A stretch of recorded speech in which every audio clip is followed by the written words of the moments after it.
In 1937, Americans desperately wanted to believe that the Great Depression was finally over. Despite lingering unemployment, there were hopeful signs. Stock prices were up and profits were rising. Oh, baby, what I couldn't do with plenty of money and you. This is One Man's Family. The most popular radio shows of the day depicted a world free of Depression's hardships. One Man's Family is dedicated to the mothers and fathers of the younger generation and to their bewildering offspring. One Man's Family, the ideal bourgeois family that we would have loved to have been. I think we all had a character in there that we related to very strongly. It was a family, a very rich San Francisco family, and there was Father Barber and Mother Barber. It represented everything that we didn't have, that we weren't. It represented an ideal, a dream. In 1937, the American dream of prosperity and security for all seemed within reach. Nowhere did that dream appear more possible than in the American West. There, New Deal projects had helped bring recovery and the promise of a better future. A lot of worthwhile things were done. Bridges were built, and buildings were built, and roads were built, and it was a time of expansion.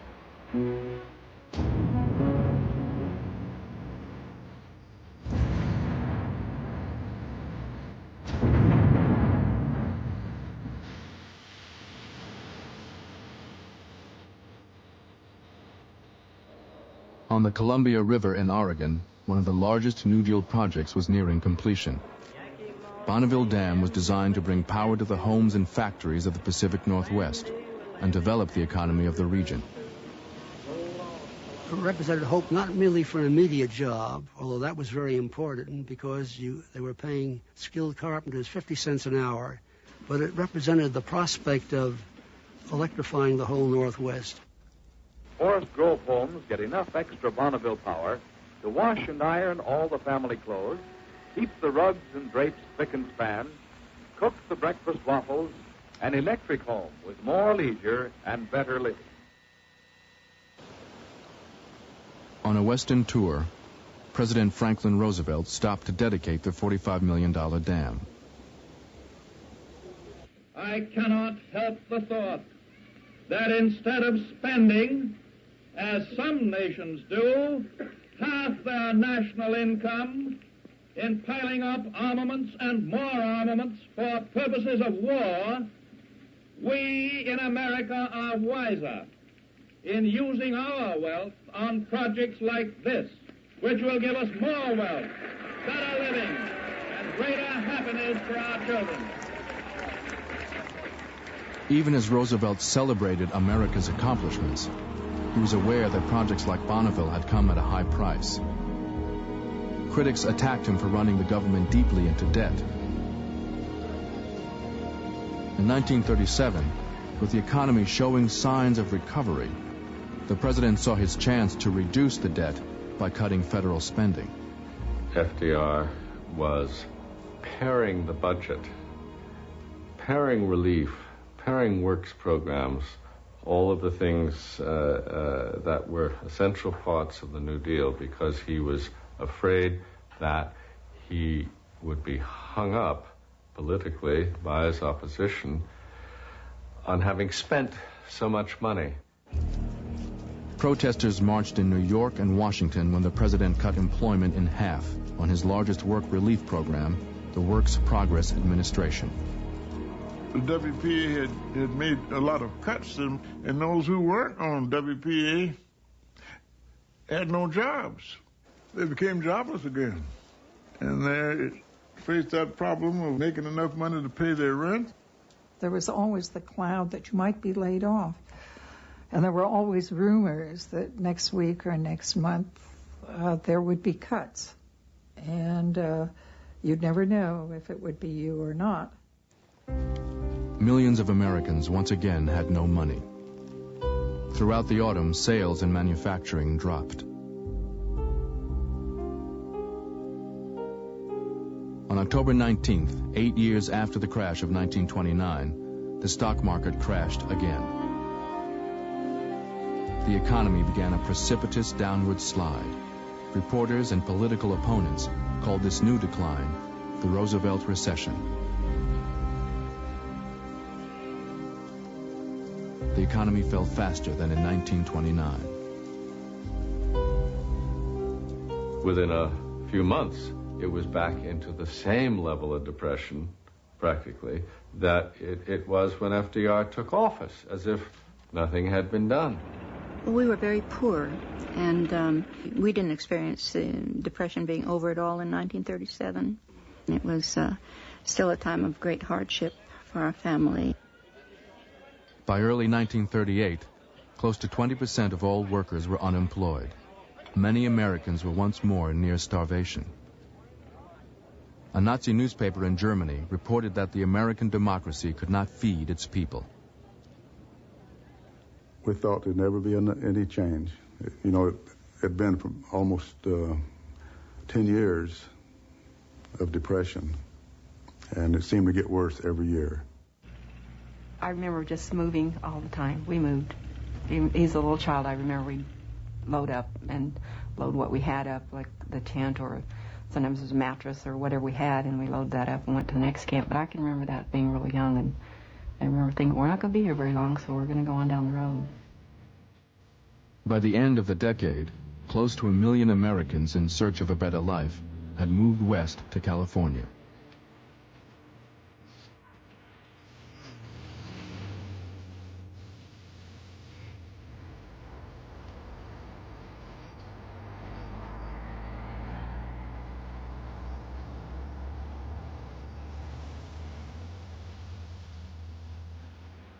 No use going any further into California, boys.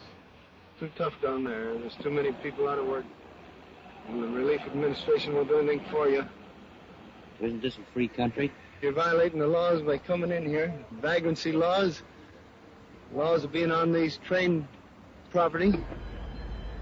During the Depression, more than half the states had laws to keep out the unemployed. In California, police closed the border for 6 weeks. So they'd stop at the state line and ask them how much money do they have. Well, very few of them had anything much. And if they didn't have $10, they said, well, you can't come in California. For a time, some people thought if we just met these people at the border and convinced them that California was not the place to come, they'd turn back. But that wasn't a very practical solution. Public outcry had ended the border blockade, but efforts to exclude poor migrants continued. As the Roosevelt recession deepened in 1938, Californians blamed the newcomers for taking their jobs. Cars were lined up at the border. These guys were accompanied by two or three big burly officers. And they would look in your car and says, you won't work. How many's in your family? We were held up 4 days right there before they let us pass over. In one situation that I recall, the Board of Supervisors of the Upper County sent a note to the supervisors in the Lower County that if these people, these migratory people, try to cross the border, they'll be met with shotguns. The local people really didn't welcome you because you weren't a taxpayer. Looking back, now I understand it, but I didn't understand it as a child. People had to go into town, and they were broke, they were hungry, they tried to find work. And we've had the police to escort us out the edge of town, says, we don't want you in this town. And a lot of the people in the businesses called us filthy scum, dirty, rotten, stinking Okies. The arrogance of the established people who were well off in California in trying to exclude these people was no different from the racial bigotry that victimized people who were not, within the majority group. California had a long history of discrimination. It was illegal for Japanese immigrants to own land. Filipino, Chinese, and Mexican immigrants also faced discrimination from those who feared they would take jobs away from whites. You had the native sons and daughters of the Golden West, the American Legion. These were groups of people who really owned and ran cities and communities and areas up and down California. And I think their ability to, influence the legislature to pass laws that restricted the opportunities for people who were not of Caucasian descent. That was the order of the day. I worked in your orchards of peaches and prunes, slept on the ground in the light of your moon. On the edge of your city you'll see us, and then we come with the dust and we go with the wind. Photographer Dorothea Lange was hired by the federal government to document and publicize the plight of the rural poor.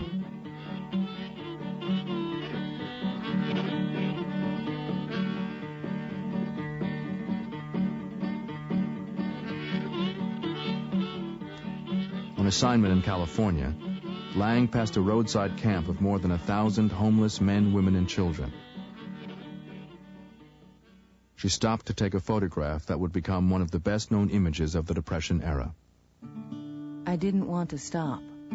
Almost without realizing what I was doing, I made a U-turn on the empty highway. I saw and approached the hungry and desperate mother. She said that they'd been living on vegetables from the surrounding fields and birds that the children killed. She had just sold the tires from her car to buy food.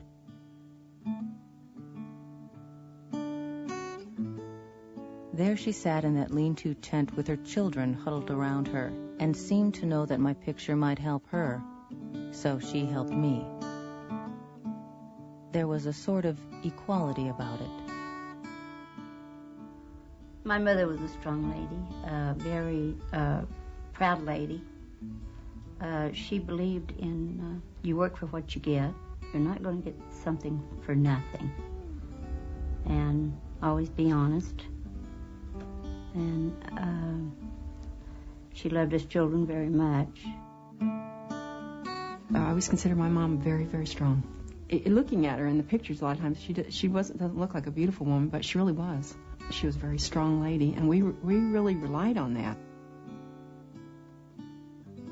Within days of Lange's visit, published photos of the 32-year-old widow, Florence Thompson, triggered immediate federal food aid to the hungry migrants and called national attention to conditions in California's agricultural valleys. I visited one of the first labor camps there at Bakersfield, and I heard some stories about the little children working in the fields.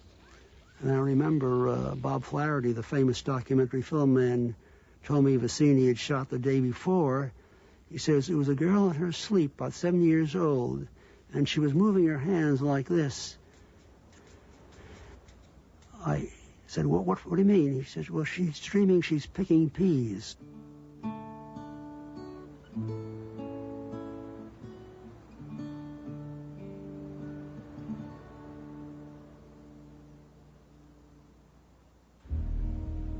In Washington, Roosevelt was still struggling with the disastrous recession and was undecided about how to improve conditions for the nation's poor. In early 1938, unemployment continued to rise and the stock market again dropped sharply. The president could postpone action no longer. He proposed an emergency spending program of $5 billion, an amount equal to more than half of that year's federal budget. In recommending this program, I am thinking about democracy. Democracy has disappeared in several other great nations, not because the people of those nations disliked democracy, but because they had grown tired of unemployment and insecurity. Europe was very much on the president's mind.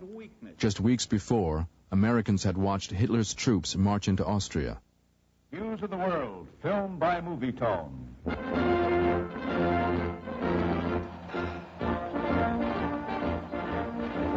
alarm at the peril of war.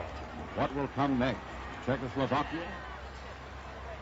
6 months later, Hitler addressed the annual Nazi Party rally in Nuremberg.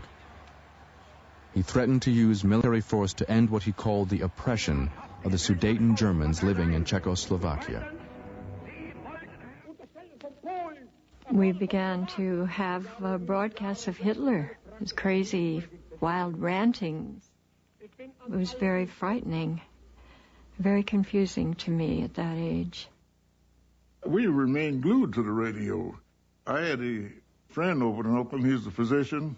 Every night we'd go someplace and turn on the radio in his car, and we'd listen to what was happening over in Europe. On the brink of war, France and England undertook urgent negotiations with Germany and Italy. In late September 1938, the four countries signed the Munich Pact.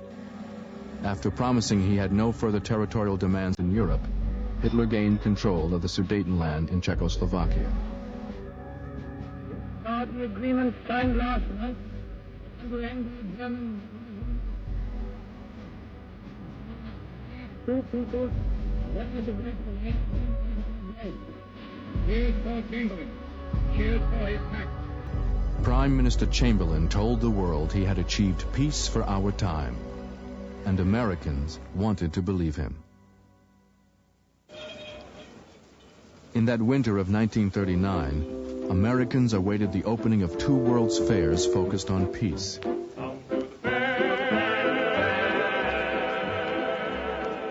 It's the dawn of a new day. In New York, a 1,200-acre garbage dump in Queens was turned into what promoters called the world of tomorrow.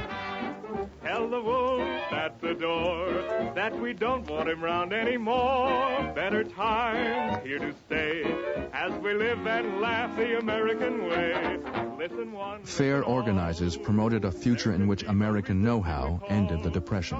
Hail the dawn of a new day. Talk or blow, you'll see your voice projected on the screen.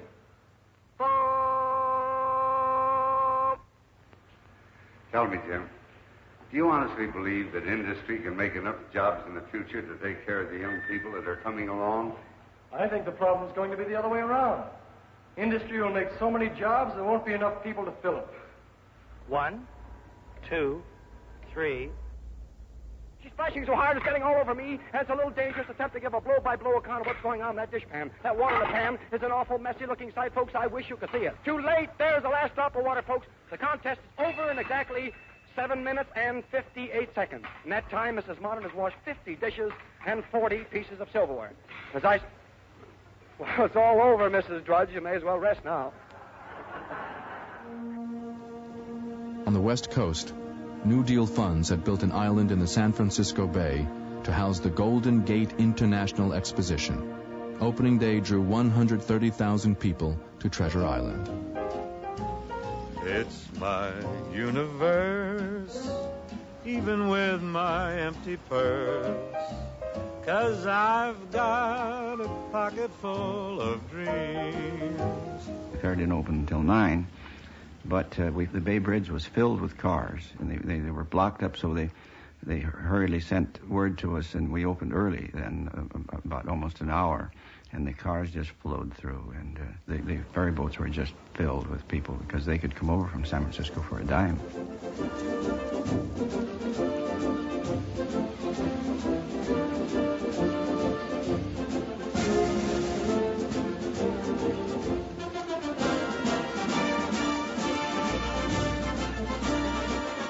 President Roosevelt opened at the San Francisco Fair by radio.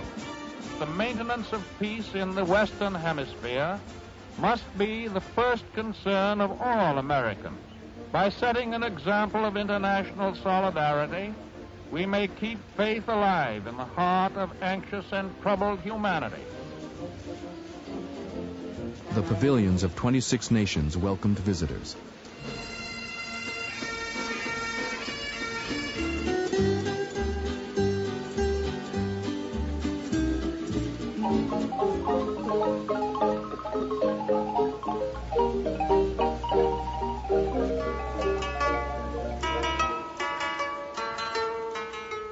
pavilion that we kind of enjoyed was the French pavilion, and we enjoyed going there to eat lunch, and especially the waitresses.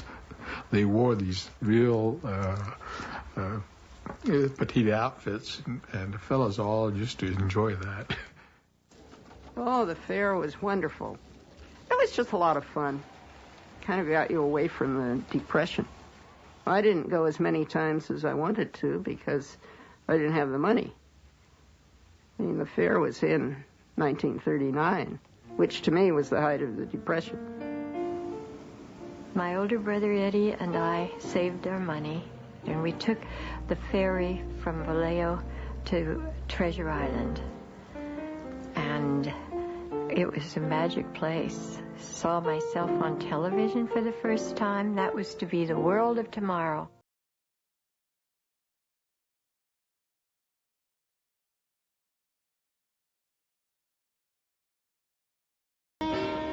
Thing I remember best about it, since I'm a jazz fan and used to play saxophone, was when they brought Benny Goodman and Count Basie out there in the bands. I went over there to hear that. And I enjoyed watching the jitterbugs caper out there. I couldn't jitterbug very well myself, but I like to see the good ones dance.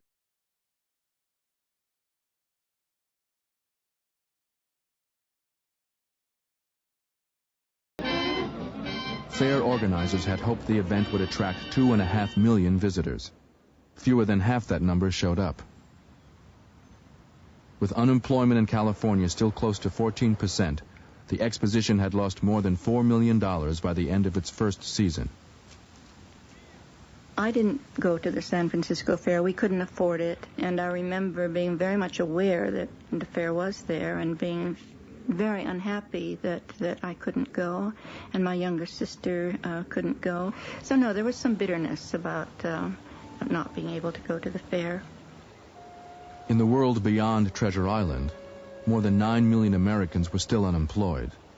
One survey showed that each month some 6,000 poor migrants came to California in search of work. In the spring of 1939, John Steinbeck's best-selling novel, The Grapes of Wrath, followed the journey of the Joad family from Oklahoma to California.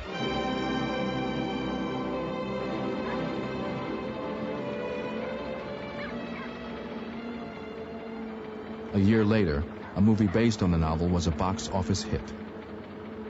I remember when The Grapes of Wrath, the movie came out, and we went to the movie together.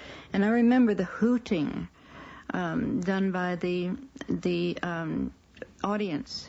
And we were so indignant, so terribly indignant over that, because these were farmers' kids, ranchers' kids, and they were not deprived, and so they were making fun of the Joad family, and I think we felt a real kinship with the Joad family. Sure don't look none too prosperous. Can you go somewhere else? Want a gallon of gas?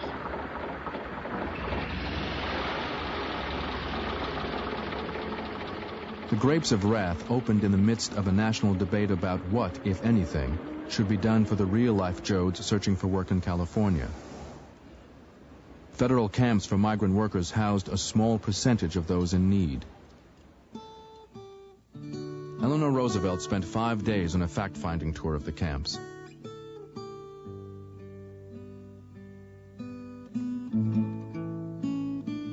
When she returned to Washington, she presented her findings to a congressional committee. The people, all of them, young and old, are deteriorating in health. Nobody gets proper care for the eyes or the teeth or malnutrition, bad nutrition, lack of change of diet, that sort of thing, has a permanent effect on all the people, and particularly on the children. After a decade of economic crisis, it seemed that America had become bored with the poor. Many were beginning to accept high unemployment as a continuing fact of American life.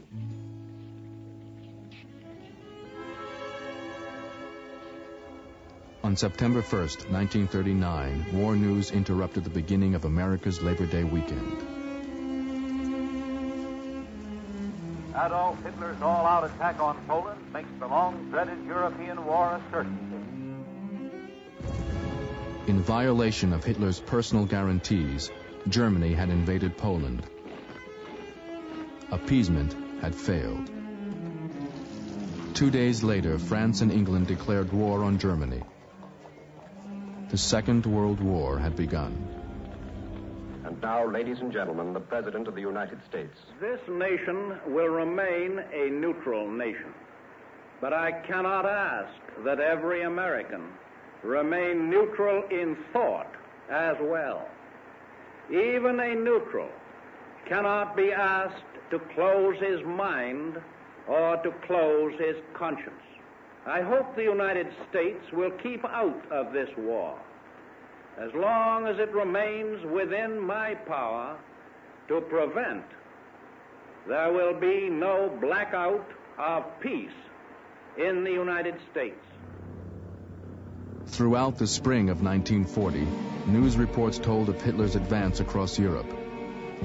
His troops overran Denmark in a matter of hours, Norway in a few weeks, Holland in 5 days, and Belgium in 18. Americans learned a new German word, blitzkrieg. It meant lightning war.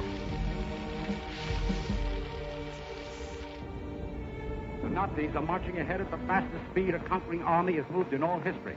All roads in France are choked with... Good evening, everybody. Tonight, it seems clearly apparent that the first great phase of the war in the West has been won by Germany. For the first time, America started to wake up to realize that they had to face dictatorships, not only in Germany, but in Italy and in Japan, that might threaten to take over the rest of the world, and would we be next? When the San Francisco Fair reopened for its second season, Hitler's armies were pushing through the valley of the Somme toward Paris. You could tell that things were going to change. One by one, the big pavilions that was open from Europe closed. The French, the Swedish, the European pavilions closed because of the war. We had a lot of people that were employed that were refugees from the countries that were being overrun. Their parents were in the center of the turmoil. They didn't know of how they were going to make out and things like that. In Asia, Japan's aggression kept pace with Germany's. By 1940, invading Japanese troops controlled the coastal areas and major cities of China. Reports of Japan's brutality toward Chinese civilians hardened anti-Japanese sentiment in America. At the time, my boyfriend was in the Merchant Marine, and he told me about how the United States was selling scrap metal to Japan. He said it's going to come back as bombs. I think there was a great deal of anxiety that, my God, what's going to happen if and when the war comes? We were being attacked in the mainstream media with people who were writing about the yellow peril, the threat to the safety of the Republic. We were not Japanese Americans, we just simply were Japanese.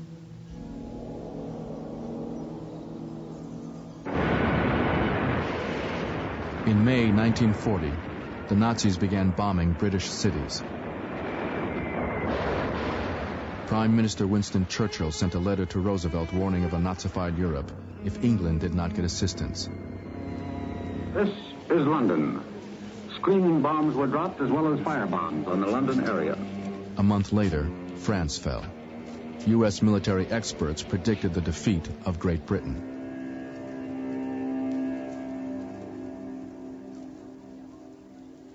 Anxious British parents sent their children to the United States for safety. Hello, London. Some of those youngsters you sent over want to talk to you. We're all in fine sun and fine fettle. Good. And no bombs? Oh, we have them every day. That's nothing. Well, thumbs up will always be in England. Oh, yeah, just nice. Somewhere in there, it was becoming more and more what could be termed, I guess, a people's war, a war in which people had a stake, a war in which it was really between democracy with all its faults and fascism, which was total repression. I don't think the president believed that the Nazis would invade the U.S., but he was worried about the destruction of Great Britain, about the destruction of the Western world and everything it stood for. Roosevelt's efforts to aid Great Britain met with strong opposition. World War I had ended just 20 years earlier. Americans still haunted by that war opposed involvement in another European conflict. People really thought that it was possible not to go. It wasn't just tiny little sections of people who felt that way. There was a dominant feeling that against going into the war. Where is freedom if 4/5 of a nation can be carried to war against its will? The aviator and American hero Charles Lindbergh was a leader in the isolationist movement. He and the more than 250,000 other members of the America First Committee believed that staying out of the European war was the only way to preserve American democracy. It is now obvious that England is losing the war, and I have been forced to the conclusion that we cannot win this war for England regardless of how much assistance we send. It was a difficult time for the president, and of course the president had to say, there will not be any foreign wars. But he interpreted this to mean, this is not a foreign war for us. This is a war for the survival of democracy, or the democracies. And we are involved. On September 3rd, Roosevelt announced a plan to provide England with 50 destroyers. Isolationists called it an act of war. 2 weeks later, the president signed a bill authorizing the nation's first peacetime military draft. 14 million men registered on the first day. With the nation still struggling with high unemployment, the draft provided much-needed work. Among the new recruits, 40% were rejected for poor health, a legacy of a decade of hard times. As war engulfed Europe and Asia at the end of September 1940, the Golden Gate International Exposition closed its doors for the last time. One of the writers said that he took the last ferry boat back when they were turning out the lights, and he said that we were no longer young. Our youth had vanished with the closing of those lights. Well, when I think of Treasure Island, I think that it was the last perfect time of my life. 5 months later, workers began converting Treasure Island into a naval base.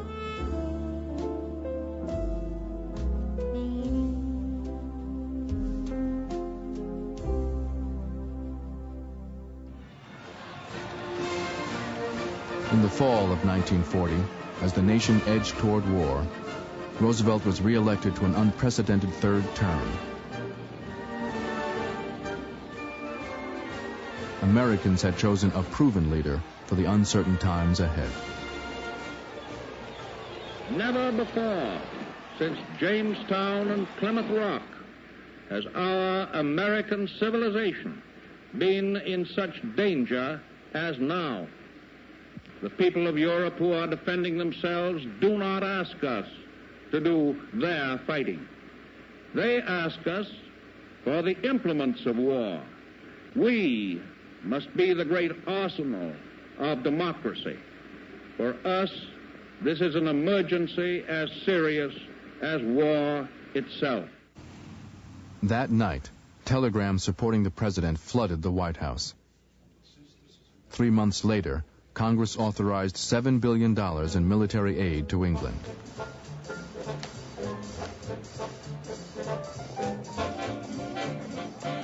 As war industries tooled up, Americans began to go back to work. Thousands of poor migrants in California found jobs. It changed, you might say, overnight. They just all took off.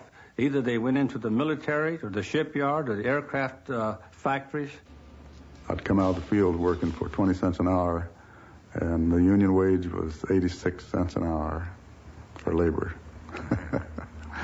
I was in tall cotton then, boy. That's more money than I ever saw in my life.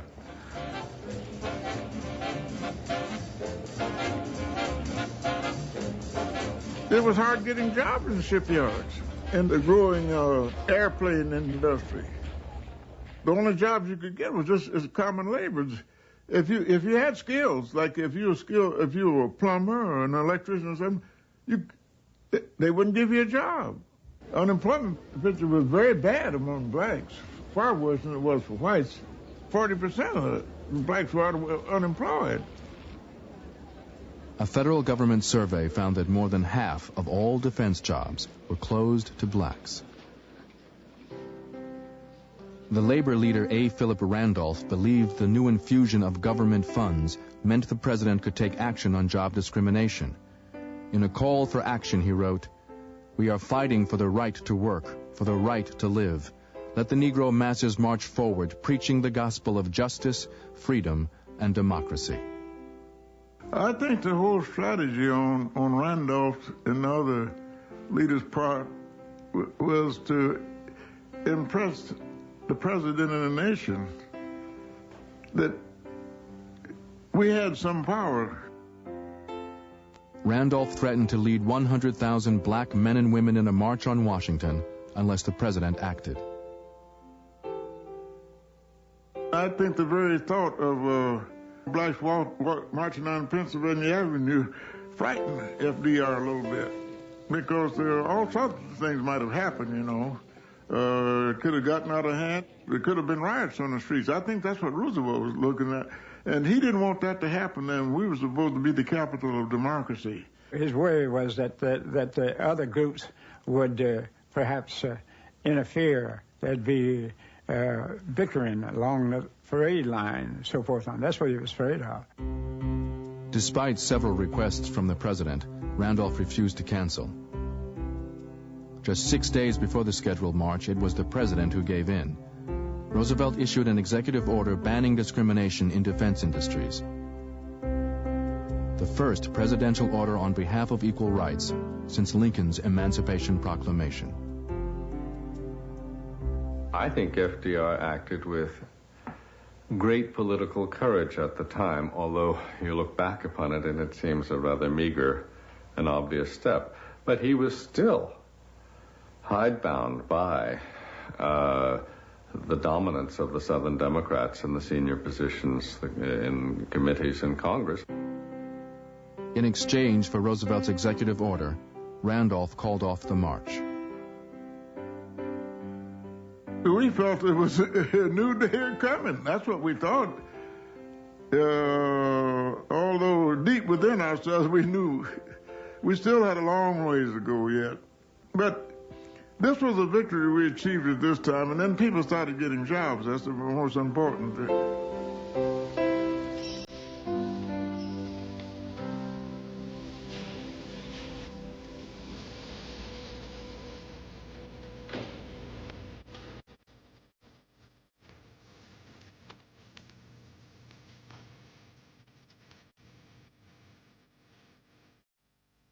I was riding up to the Columbia River toward the dam at about 11:30, and they broke into the symphony announcement that Pearl Harbor had been attacked.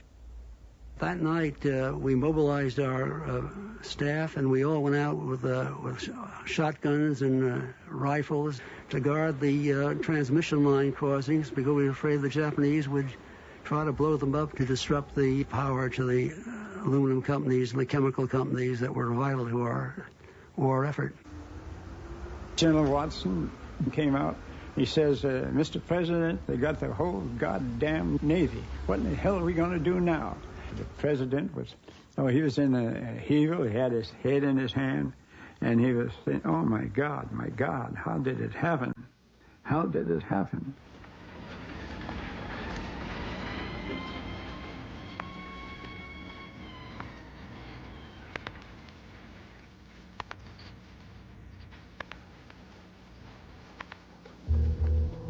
We never turned the radio on, so we knew nothing about it. until there was a knock on the door, and our neighbor, Mrs. Bowman, had run over in great distress, and she just yelled, "The Japs have bombed Pearl Harbor." Well, our hearts went through our boots because my brother was supposed to be in Pearl Harbor. And then the reports came that they'd bombed everything there, and 5 ships were sunk, and it got worse and worse and worse. The first thing that hit me was the newspaper. It says Pearl Harbor bombed, and Jap bombers bombed Pearl Harbor. And I had the funniest feeling all of a sudden. I felt like everybody and their uncle was looking at me. So I hurried home, and when I got to Japantown, the place looked as though it was deserted. I could see extra police cars in the area, and suddenly I began to see FBI agents, and had a completely different feeling all of a sudden. I suddenly felt insecure. I remember being approached by 2 gentlemen from the Federal Bureau of Investigation who said they had a presidential warrant for my arrest, and I must come along with them. As well, I want to call my lawyer. No time for that. I want to call my wife. She was 9 months pregnant. I was in for 11 days and nights. My wife thought I was dead. America was at war on 2 fronts. 3 days after the Japanese attack, Germany and Italy had declared war on the United States. In the tense atmosphere that followed, authorities viewed Japanese Americans in California as a security risk. Many of the most prominent were arrested immediately. 2 months after Pearl Harbor, Roosevelt signed an executive order authorizing the evacuation of all persons of Japanese descent from the now vulnerable areas of the Pacific coast.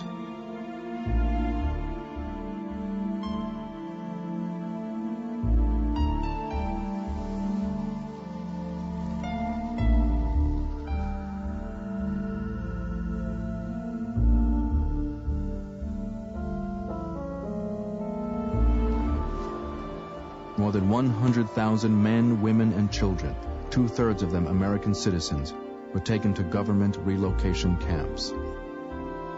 You can't understand it unless you lived through it. Now it seems like a dreadful thing to do. But we didn't know. I mean, all of a sudden this attack had come. We didn't know. It was obvious that somebody was telling them where the warships were.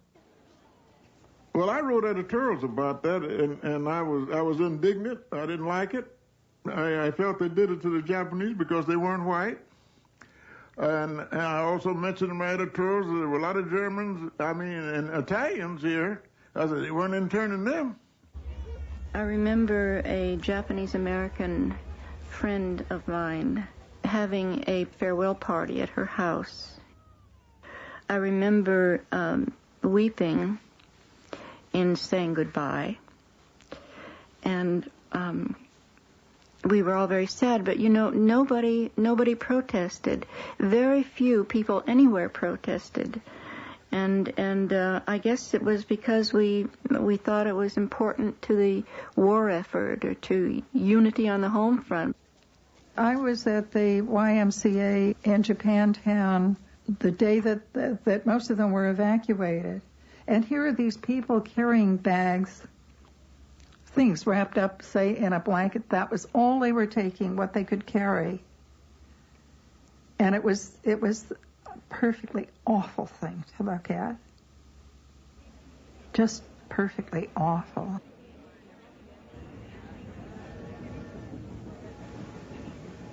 When I think of what really happened, the destruction of the Japanese community, the destruction of the family relationship, the price that was paid by the Japanese American was very high.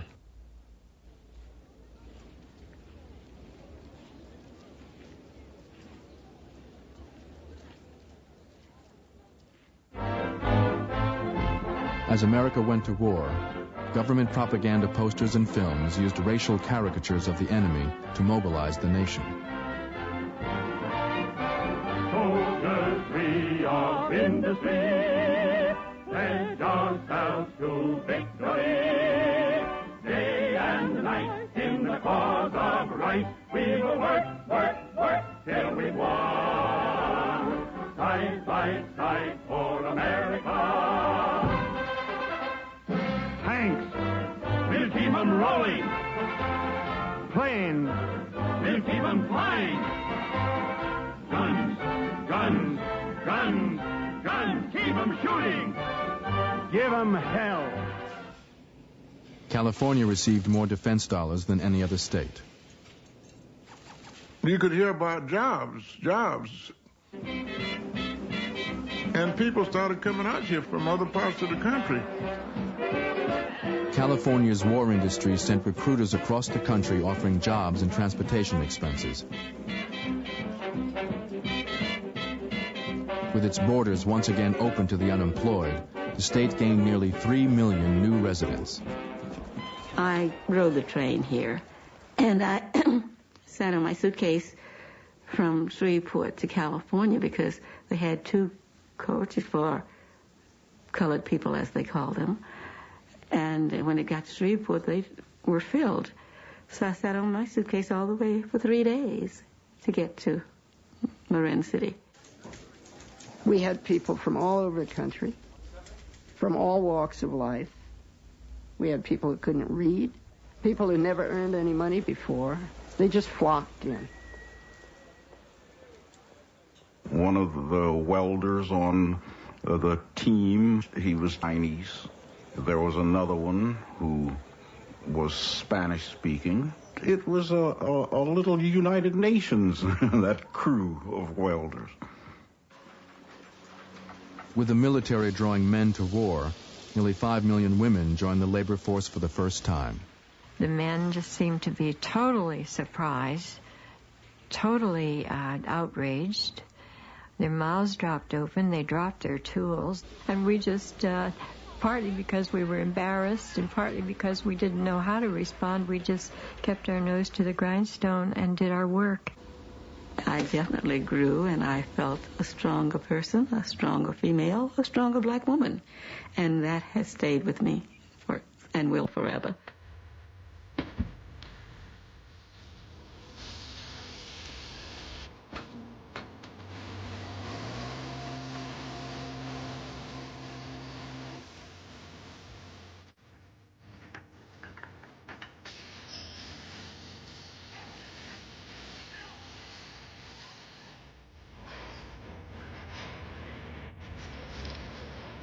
It gave us employment, and it gave us a pretty good salary. And my father, it gave him employment, so we were all employed. And this was a new experience to have that much money flowing through the house. It was tremendously important to have a decent wage, and it meant that my father and mother could buy a little house. And this was the first time in their lives they had been property owners. In 1943, with the federal government spending more on defense than it had ever spent on relief or public works, America finally reached full employment. Roosevelt announced that Dr. New Deal had become Dr. Win the War. The Great Depression, which had held 1/3 of a nation in poverty for more than a decade, was over. Roosevelt's New Deal had changed the country, but it was the war that brought prosperity to a generation of Americans.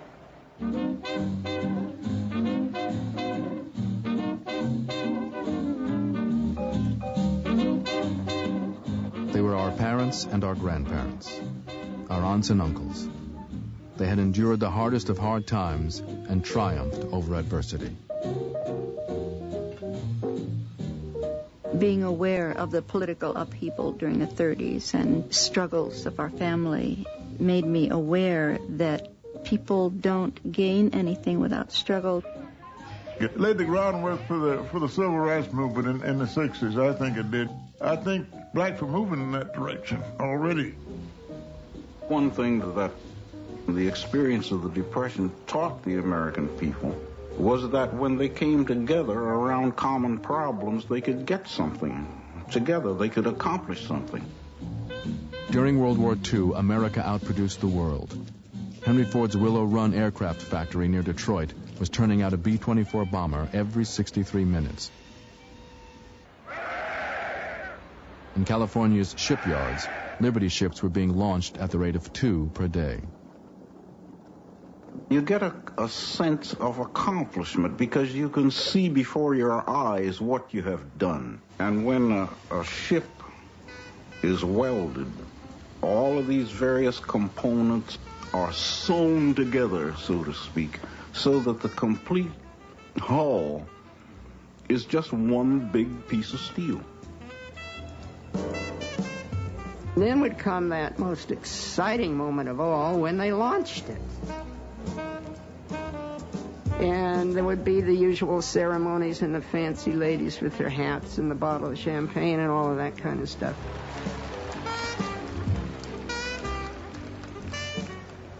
And you never knew what exact moment it was going to go. And all of a sudden, there'd be a big shudder. And then she'd sail down the ways and out into the bay.